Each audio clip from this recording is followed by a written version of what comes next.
Hello and welcome back to story underline. Economy का आज third video में डाल रहा हूँ। एक ओवरव्यू, एक समरी आपको मिलेगी जो आपको हेल्प करेगी प्रीलिम्स के पहले चीज़ों को रिवाइज करने में। शुरू करते हैं। एक बार देख लेते हैं हमने अब तक क्या क्या पढ़ लिया है।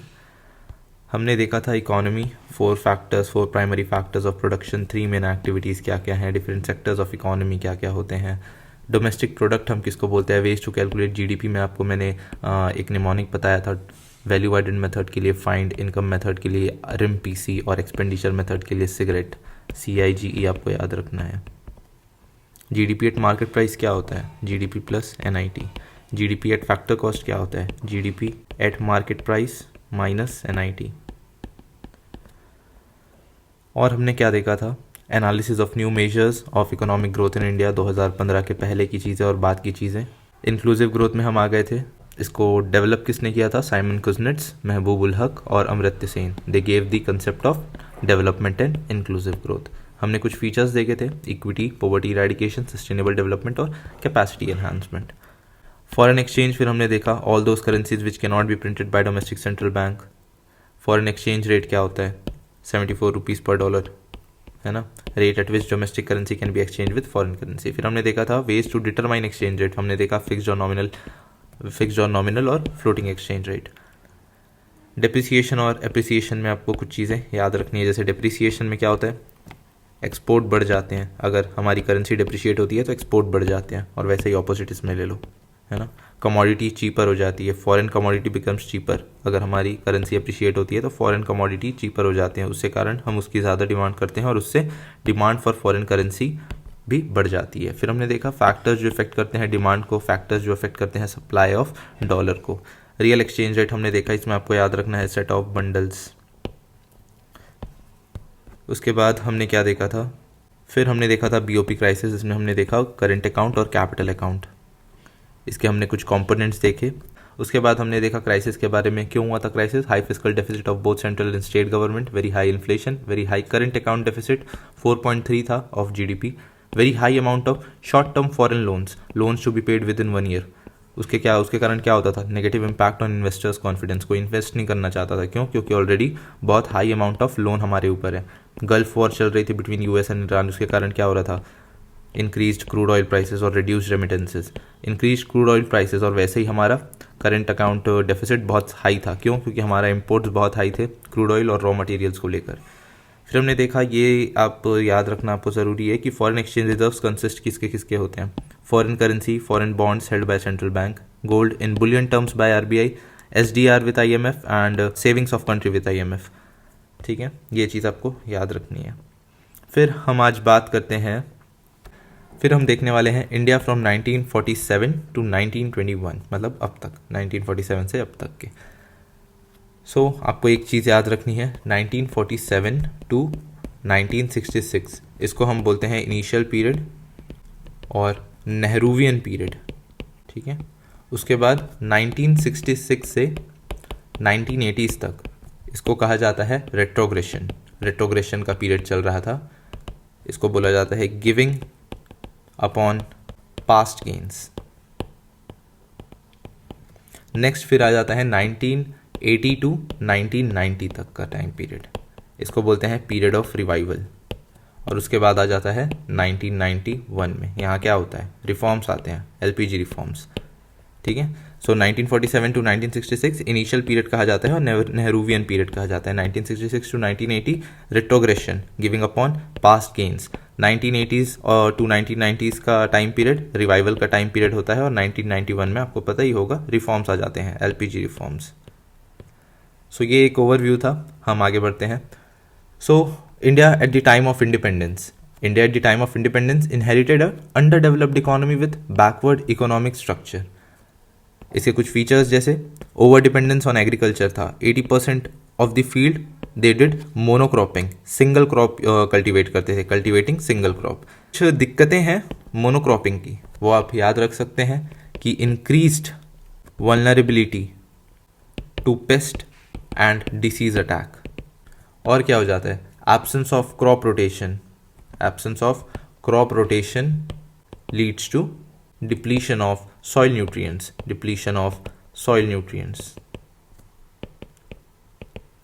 आप ये भी ऐड कर सकते हैं nutritional security, insecurity, sorry, loss of biodiversity. ये सारी दिक्कतें हैं मोनोक्रॉपिंग करने की। उसके बाद industrial backwardness, absence of modern industries थी, cotton, textile, jute and sugars were most dominant. So industrial backwardness था, negligible presence of heavy industries, chemical और की फर्टिलाइजर्स। मेनली क्या क्या थे, कॉटन टेक्सटाइल हुआ करता था, जूट एंड शुगर मिल्स और sugar industries, they were more dominant, while the only dominant capital good industry was steel. सिर्फ स्टील ही था जो एक कैपिटल गुड इंडस्ट्री था। और हमको देखने को मिलता है negligible presence of heavy industries, chemical. 17% of the GDP हमको मिलती थी इंडस्ट्रीज से और 10% ऑफ द वर्कफोर्स इन्वॉल्व थे इंडस्ट्रीज में। वेरी पुअर सोशल इंडिकेटर्स, बहुत ज़्यादा पुअर सोशल इंडिकेटर्स थे। सो लिटरेसी रेट वॉज 16% और उसमें से अमंग फीमेल्स वर 7%। लाइफ एक्सपेक्टेंसी जो थी, life expectancy was 32 years, life expectancy was 32 years, ठीक है। So very poor social indicators, industrial backwardness and over dependence on agriculture. So India inherited underdeveloped economy with backward economic structure. Why India chose mixed economy? Why? That is presence of both market and planning mechanism.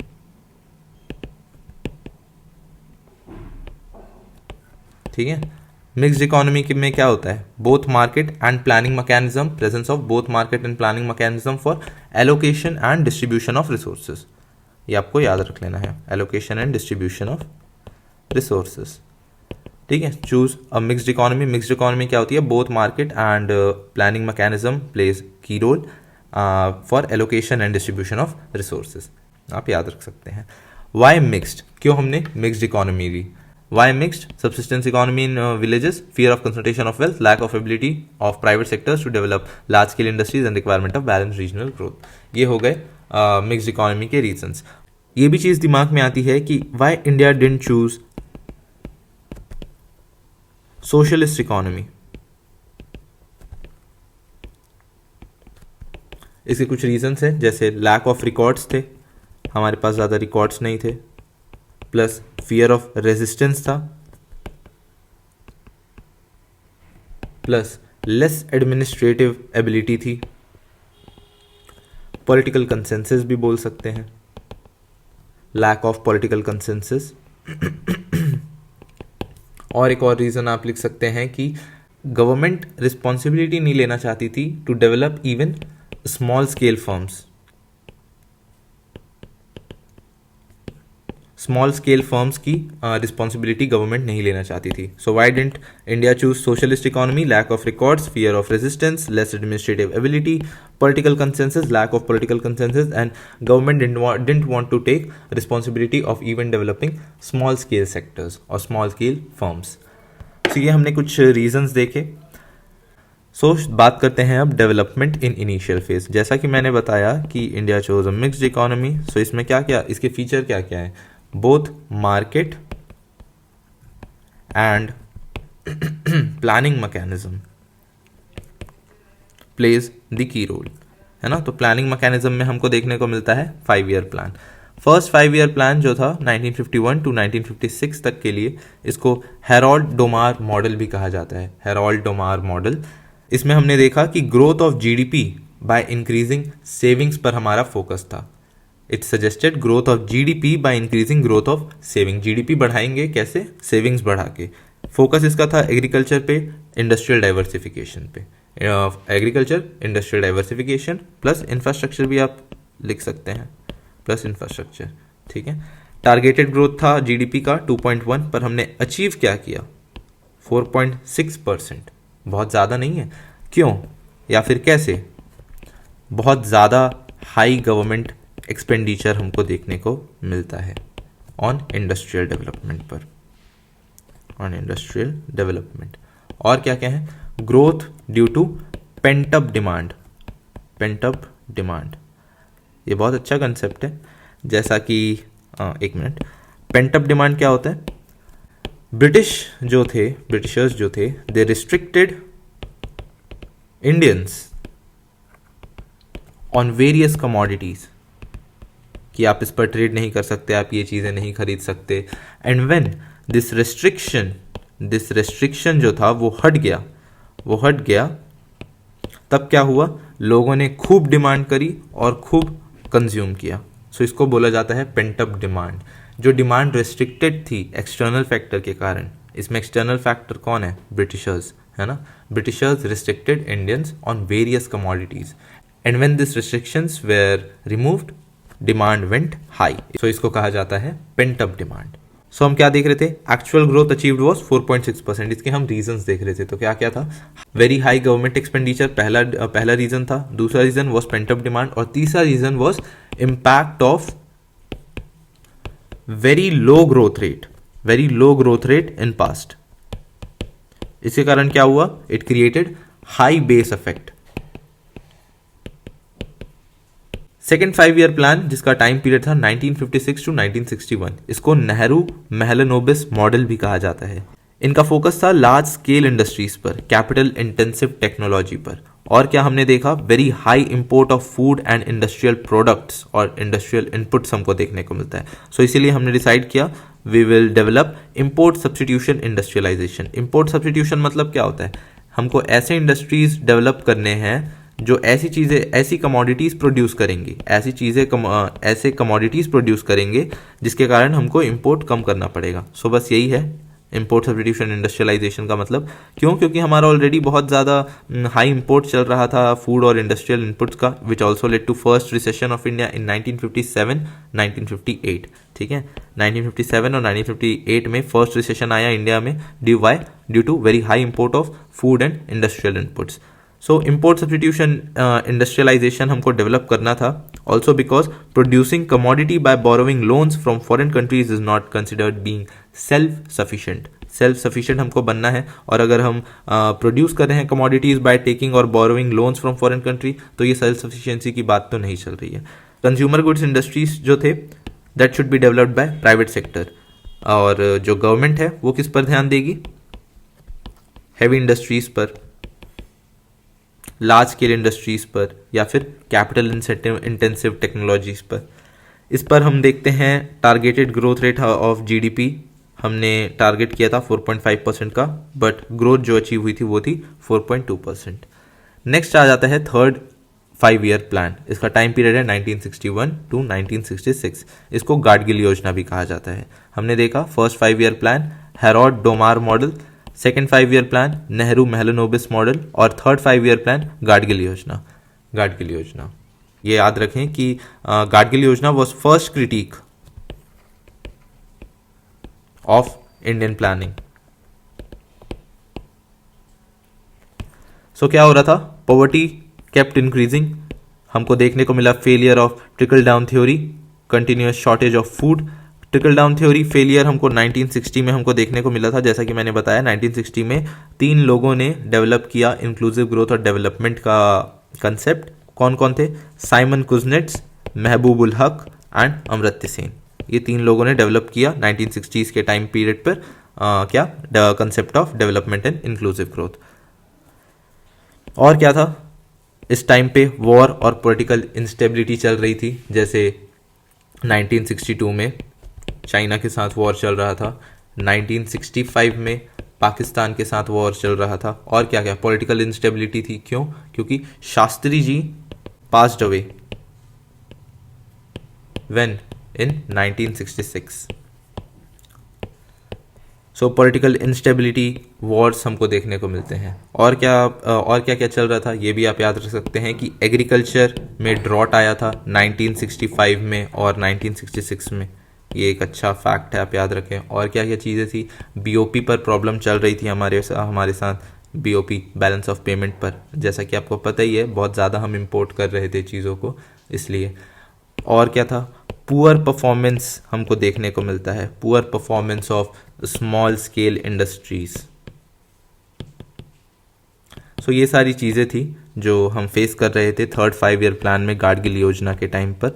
सो हम देखते हैं poverty kept increasing, failure of trickle down theory, Wars and political instability. मैंने बताया agriculture 1965 और 1966 में drought आया था, BOP crisis already चल रहा था क्योंकि बहुत ज़्यादा हम इंपोर्ट कर रहे थे, poor performance of small scale industries, और हमारे साथ वॉर भी चल रही थी चाइना के साथ 1962 और पाकिस्तान के साथ 1965।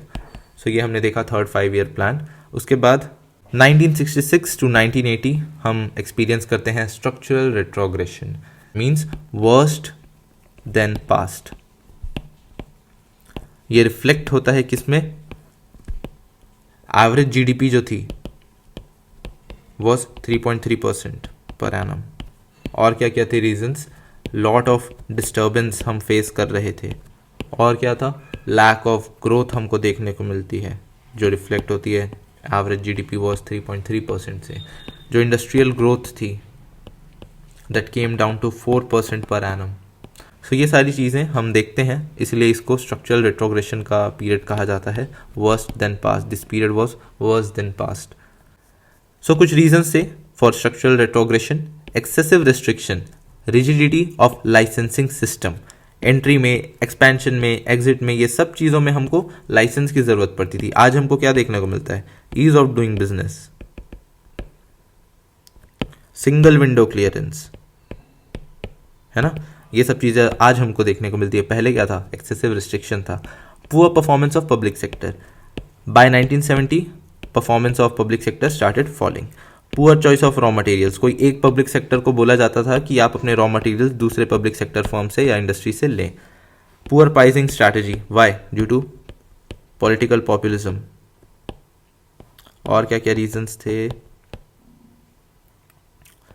और रीजंस क्या क्या थे? वोट बैंक पॉलिटिक्स, और क्या थी? To please constituency. सो इसके कारण पुअर प्राइसिंग स्ट्रैटेजी हमको देखने को मिलता है। Next is over protectionism for Indian industries by restricting imports through very very high import duty और कस्टम ड्यूटी। हमको देखने को मिलेगा एवरेज टैक्स वॉज 300%। हमको देखने को मिलेगा quantitative restrictions, lack of fast decision making. So ये सारी चीजें हमको देखने को मिल रही थी ओवर प्रोटेक्शनिज्म के कारण। क्या क्या? Average tax was 300, quantitative restriction, lack of fast decision making. So this over protectionism led to growth of smuggling. Smuggling बढ़ गई यार। और क्या था? नेपोटिज्म बढ़ गया, शॉर्टेज पड़ा हमको रॉ मटेरियल्स का। और क्या क्या था? Growth of rent seeking, growth of rent seeking. So ये सारे कुछ चीज़ें थी जो हमको फेस करनी पड़ रही थी ओवर प्रोटेक्शनिज्म के कारण।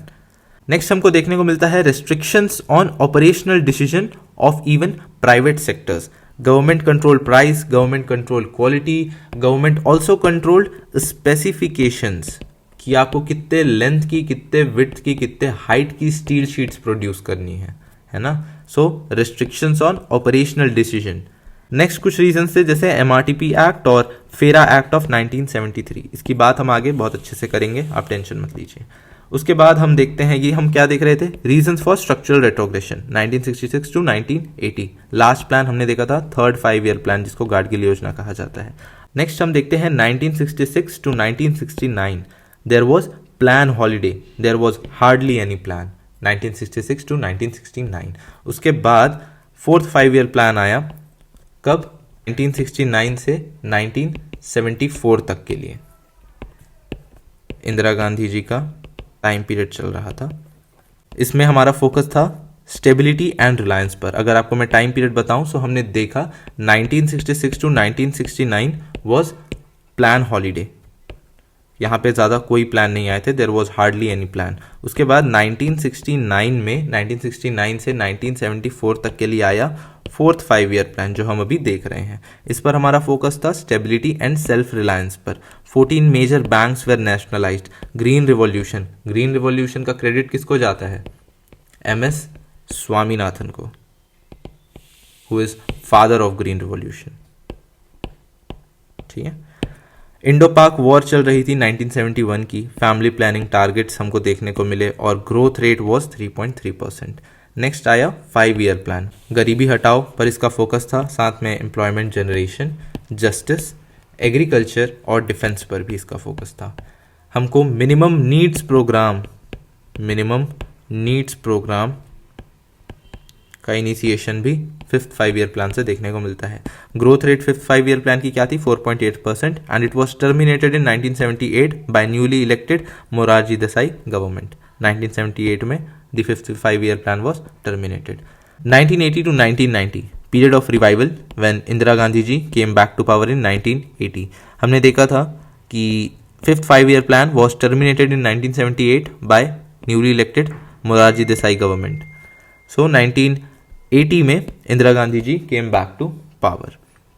रीजंस क्या क्या थे रिवाइवल के? Period of revival, business friendly policies of government, regulation of import duty जो अब हो चुका था 150%, रिड्यूसिंग लाइसेंसिंग रिक्वायरमेंट, लाइसेंसिंग की रिक्वायरमेंट कम कर दी गई। और एक और चीज़ आप याद रख सकते हैं कि they allowed industrialist more freedom to operate in India, more freedom. उसके बाद spread of green yellow and white revolution, spread of green yellow and white revolution. ग्रीन से क्या मतलब होता है? Wheat and rice. येलो का मतलब है ऑयल सीड का प्रोडक्शन। वाइट रिवॉल्यूशन मतलब मिल्क। एग्रीकल्चर ग्रोथ हमको देखने को मिला 3.8% पर एनम का, विच is fastest till 1990। Agriculture growth हुआ, ये सारे रिवॉल्यूशन आए, सो इससे क्या इम्पैक्ट पड़ा इंडस्ट्रीज पर कि increase demand for industrial inputs पर हमको डिमांड ज़्यादा देखने को मिली। अब एग्रीकल्चर ज़्यादा होगा तो ट्रैक्टर्स का यूज़ भी ज़्यादा होगा, इक्विपमेंट्स जो हम यूज़ करेंगे उसकी भी डिमांड बढ़ेगी। सो इसके कारण क्या हुआ? कंज्यूमर गुड्स की भी डिमांड बढ़ गई। नेक्स्ट आ जाता है rise in labour productivity, improved training, better accessibility to university, ये सब चीज़ें हमको देखने को मिली। Very high expenditure by government. Problem क्या थी? The expenditure was based on large borrowings both within and outside India. Poor administrative authority हमको देखने को मिला, करप्शन हमको देखने को मिला। ये सब हमने क्या देखे? Reasons for revival. Indira Gandhi ji came back to power in 1980 to 1990 period of revival कहा जाता है। 6th 5 year plan of 1980 to 1985, average growth rate इसमें थी 5.8% पर एनम। इसमें industrial growth rate was 7.5% per annum, which is highest and fastest after independence. Industrial growth rate was 7.5%. इसमें objective क्या था? 6th 5 year plan का अगर आप objective की बात करें, so it was liberalisation by eradicating poverty और इम्प्रूविंग टेक्नोलॉजिकल सेल्फ रिलायंस। ये ऑब्जेक्टिव था, liberalisation by eradicating poverty and improving self reliance. उसके बाद 7th 5 year plan, average growth rate इसमें थी 6.2% per annum. Average growth rate was 6.2% per annum. और इसमें industrial growth rate, यहाँ पे लिखा है industrial growth rate was 8% per annum, which is fastest till 1990। Under Rajiv Gandhi self sufficient economy, technological unemployment, food grain production doubled, private sector was encourage, Hindu growth rate कहा जाता था, Hindu growth rate was observed. Jawahar Yojana of 1989 भी हमको देखने को मिलता है किसमें? 7th 5 ईयर प्लान में। Next 8th 5 year plan, PV Narasimha Rao, under PV Narasimha Rao, new economic policy of India I, LPG reform. Annual growth rate हमको देखने को मिला 6.8%, टारगेट हमने किया था 5.6%। 6.8% is highest till now, highest growth rate. क्यों हमको देखने को मिला? Increase in agriculture production plus export and import, ये सब चीज़ें हाई ग्रोथ रेट हमको रिफ्लेक्ट कर रही थी। 9th 5 ईयर प्लान 1997 टू 2002 इसका टाइम पीरियड था। और ये भी आपको याद होगा, न्यूक्लियर टेस्ट भी हमने किया था पोखरान में ड्यूरिंग AB वाजपेयी और अंडर AB वाजपेयी। ऑब्जेक्टिव था हमारा growth with social justice and equality, growth with social justice and equality. यहाँ पे ग्रोथ रेट हमारी कितनी थी? 5.6%, टारगेट हमने किया था 6.5%। ग्रोथ रेट हमारी थी 5.6%। सो सोशल जस्टिस एंड इक्वालिटी के नाम पे हमने फोकस किया प्राइमरी एजुकेशन पर, PDS, न्यूट्रिशनल सिक्योरिटी, और क्या था? पंचायती राज सिस्टम भी आ गया था, पंचायती राज इंस्टीट्यूशंस, और क्या क्या था? और एम्प्लॉयमेंट इनका, ये सारी चीज़ों पर हमारा फोकस था, growth with social justice and equality.